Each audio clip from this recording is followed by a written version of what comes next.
Op-ed is less of an opinion and more of a hit piece. I stand by what I wrote. You stand by this? The Invader's interjection of opinion into the reporting of facts is not only lamentable, but an ethical slippery slope? You issued a challenge. I accepted. I'll say so.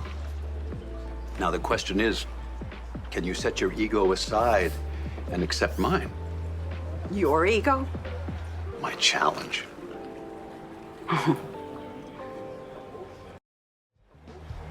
I realize you haven't had the opportunity to do more than skim the op-ed.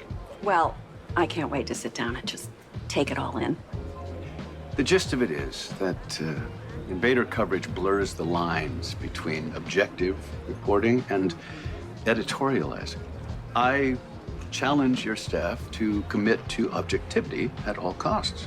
Well, first of all, the Invader is a newspaper, not a wire service. What are you saying? Only wire services can be objective? I'm saying that the newspaper has to have a point of view.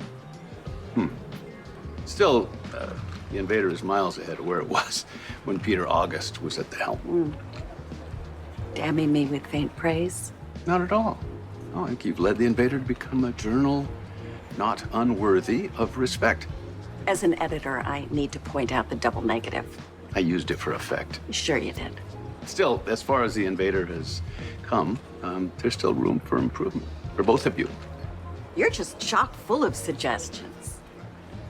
1,000 words of them, mostly scathing. Listening to you now, I'm reminded of a criticism I omitted.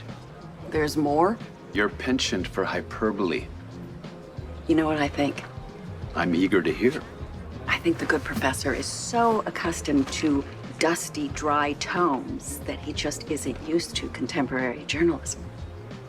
And if I may, Oh, by all means. I conclude that the humble, that's irony, by the way, I recognize it. the humble editrix is unused to being challenged. For someone who takes issue with my subjective opinions, certainly print a lot of them and call them hard news. My paper takes stances on vital issues alongside fact-based articles, like fact-based articles we did on City Hall. Okay, so will the Invader next be printing a triumphant interview with the exculpated mayor? I don't see why not. We printed the petition against her. Yes, well, you're still relatively new to journalism. It's a subject I teach at the university level. I'm sure it's easy for you to sit on your high horse behind ivy walls. But while you're talking about journalism theory, some of us are actually out in the field doing actual reporting.